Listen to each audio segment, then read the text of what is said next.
السلام علیکم ورحمۃ اللہ وبرکاتہ۔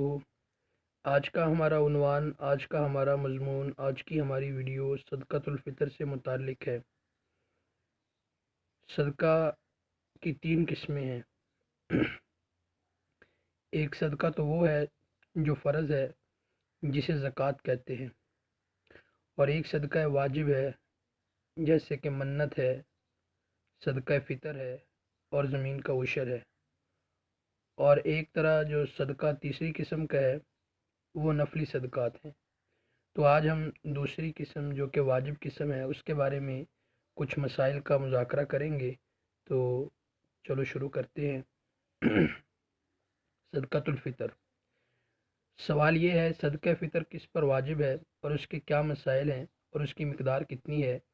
اور کس کو دیا جا سکتا ہے؟ جواب: صدقہ فطر ہر مسلمان پر جب کہ وہ بقدر نصاب مال کا مالک ہو واجب ہے۔ یعنی ایک آدمی کے پاس 52.5 تولے چاندی کی رقم ہے یا 52.5 تولے چاندی ہے، اس وقت وہ صاحب نصاب ہے اور اس وقت اس کے اوپر صدقہ فطر جو ہے وہ واجب ہے۔ البتہ زکوٰۃ اور صدقہ فطر میں فرق یہ ہے کہ زکوٰۃ کے لیے نصاب پر سال کا گزرنا ضروری ہے، جبکہ صدقہ فطر واجب ہونے میں سال کا گزرنا ضروری نہیں ہے،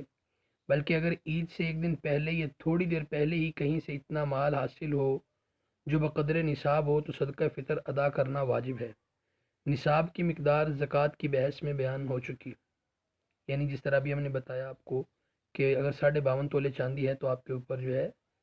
وہ صدقہ فطر واجب ہے۔ جن لوگوں نے سفر یا بیماری کی وجہ سے ویسی غفلت اور کوتاہی کی وجہ سے روزے نہیں رکھے، صدقہ فطر ان پر بھی واجب ہے جبکہ وہ صاحب نصاب ہوں۔ یعنی ویسے تو ہم سنتے ہیں نا کہ جس نے روزہ رکھا ہے تو اس کے روزے کی جو اللہ تعالیٰ کمیاں کوتاہیاں ہیں وہ صدقہ فطر کی وجہ سے دور فرما دیتے ہیں، لیکن اگر ایک آدمی نے غفلت کی وجہ سے، بیماری کی وجہ سے یا سفر کی وجہ سے روزے نہیں رکھے اور صاحب نصاب وہ ہے تو وہ بھی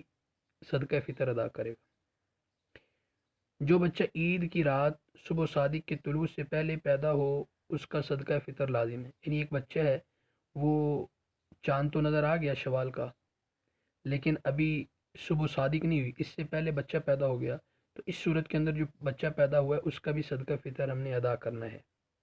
اور اگر صبح صادق کے بعد پیدا ہو تو اس کا صدقہ فطر واجب نہیں، لیکن اگر صدقہ یعنی بچہ وہ جو ہے وہ فجر کی اذان کے بعد پیدا ہوتا ہے، صبح صادق کے بعد پیدا ہوتا ہے، تو اس صورت میں اس کے اوپر جو ہے وہ صدقہ فطر واجب نہیں ہے۔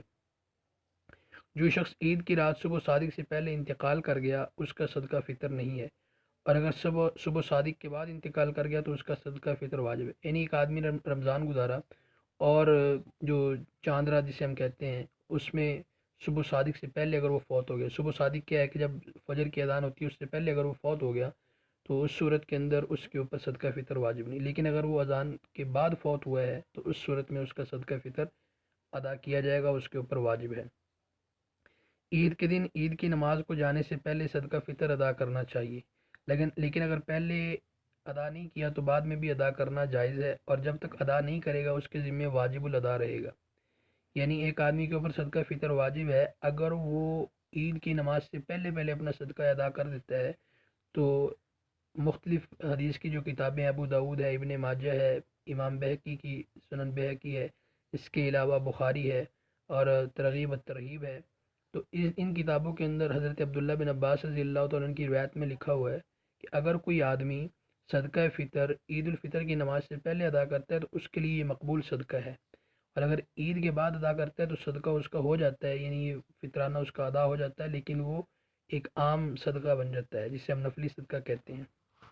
صدقہ فطر ہر اس شخص کی طرف سے 2.25 سیر گندم یا اس کی قیمت ہے، یہ اتنی قیمت کی کوئی اور چیز بھی دی جا سکتی ہے۔ یعنی جو روزے دار ہیں انہوں نے اب روزہ رکھا، صدقہ فطر ادا کرنے چاہتے ہیں تو اپنے غلے کا صدقہ دینا چاہتے ہیں تو وہ گندم اگر دیں گے تو 2.25 سیر دیں گے، اور اس کے علاوہ جو ہے مثال کے طور پہ جو دینا چاہتا ہے، کھجور دینا چاہتا ہے، کشمش دینا چاہتا ہے، اس صورت کے اندر ان کی جو مقدار ہے وہ 3.5 کلو جو ہے، 3.5 کلو کھجور ہے، 3.5 کلو کشمش ہے، لیکن گندم جو ہے وہ 2.25 سیر ہے۔ جو لوگ صاحب نصاب نہیں، یعنی خود ان کے پاس قربانی اور صدقہ فطر واجب ہونے والا نصاب بھی نہیں، ان کو صدقہ فطر دینا درست ہے۔ جو ہمارے فقیر، مسکین، بیوہ، یتیم اور جو ہمارے نو مسلم بھائی یا جو اس طرح کے کمزور ہیں جن کے پاس نصاب نہیں ہے، تو ان کو ہم یہ صدقہ فطر دیں گے۔ اپنے حقیقی بھائی بہن، چچا پھوپھی کو صدقہ فطر دینا جائز ہے، البتہ میاں بیوی ایک دوسرے کو صدقہ فطر نہیں دے سکتے۔ اس طرح ماں باپ اولاد کو اور اولاد ماں باپ، دادا دادی، نانا نانی وغیرہ کو نہیں دے سکتے، یعنی خالہ، ماسی جسے ہم کہتے ہیں، ماموں، تایا، چچا، پھوپھی، مامی، ممانی، ان کو ہم اپنا صدقہ فطر دے سکتے ہیں۔ اس کے علاوہ جو ہمارے والدین ہیں ان کو ہم صدقہ فطر نہیں دے سکتے، یا والدین اولاد کو نہیں دے سکتے، بیوی خاوند کو نہیں دے سکتی، خاوند جو ہے وہ بیوی کو صدقہ فطر نہیں دے سکتا۔ اس کے علاوہ جو ہمارے رشتے ہیں ہم ان کو دے سکتے ہیں۔ صدقہ فطر کا کسی مسلمان، غیر سید، محتاج، فقیر کو مالک بنانا ضروری ہے، اور جو سید السادات گھرانے ہوتے ہیں جسے ہم پنجابی کے اندر یا پاکستان کے اندر شاہ جی بولتے ہیں، تو ان کو صدقہ فطر دینا جائز نہیں ہے۔ ان کے علاوہ جو فقیر ہیں ان کو دینا جائز ہے۔ اگر آپ سید خاندان کو دینا چاہتے ہیں تو ان کو ہدیہ دیں، یہ بہتر ہے۔ اس لیے صدقہ فطر کی رقم مسجد میں لگانا یا کسی اور اچھائی کے کام میں لگانا درست نہیں۔ صدقہ فطر ہے، زکوٰۃ ہے، یہ ہم جو ہے نا مسجدوں کو نہیں دے سکتے، رفاہی کاموں میں خرچ نہیں کر سکتے۔ یہ صرف جو ہے نا قرآن پاک نے جو 8 مصارف بیان کیے ہیں، فقیر، مسکین، نو مسلم، عاملین، اور قیدی، مقروض، اور جو اللہ کے راستے کے مجاہدین ہیں اور اللہ کے راستے کے اندر چلنے والے جو لوگ ہیں ان کو ہم دے سکتے ہیں۔ ایک آدمی کا صدقہ ایک سے زیادہ محتاجوں کو دینا بھی جائز ہے، اور کئی آدمیوں کا صدقہ فطر ایک محتاج کو دینا بھی درست ہے۔ اکثر یہ سوال پوچھا جاتا ہے کہ جی ہمارا جو صدقہ فطر ہے ایک آدمی کا، وہ کئی آدمیوں کو دے سکتے ہیں، یعنی 4 آدمیوں کو، 2 آدمیوں کو دے سکتے ہیں، اور 4 آدمیوں کا صدقہ فطر ایک آدمی کو دے سکتے ہیں، بالکل دے سکتے ہیں۔ لیکن بہتر یہ ہے کہ آپ جو ہے نا جتنا زیادہ سے زیادہ آپ کا صدقہ فطر، مثال کے طور پہ آپ کے گھر کے 7 افراد ہیں، 9 افراد ہیں، آپ جو اگر ایک گھر کو دے دیں گے جو مستحق ہے تو اس کا زیادہ فائدہ ہو جائے گا، بجائے اس کے کہ آپ توڑ کے یعنی 9 بندوں کا جو ہے وہ 18 بندوں کو دیں، یہ جائز ہے۔ لیکن بہتر یہ ہے کہ آپ کسی ایک گھرانے کو دے دیں تاکہ اس سے ان کا بھلا ہو اور ان کا چولہا درست طریقے سے جل جائے۔ امید ہے آج کی یہ ویڈیو آپ کو پسند آئی ہوگی۔ اگر یہ ویڈیو آپ کو پسند آئی ہے تو اس ویڈیو کو لائک اور شیئر کریں، اور ہمارے یوٹیوب چینل کو حکیم لقمان کی باتیں اس کو ضرور سبسکرائب کر لیں، اور اس طرح کی مزید اچھی ویڈیوز دیکھنے کے لیے ہماری یوٹیوب چینل پر آتے رہیں۔ آپ کا بہت شکریہ۔ السلام علیکم ورحمۃ اللہ وبرکاتہ۔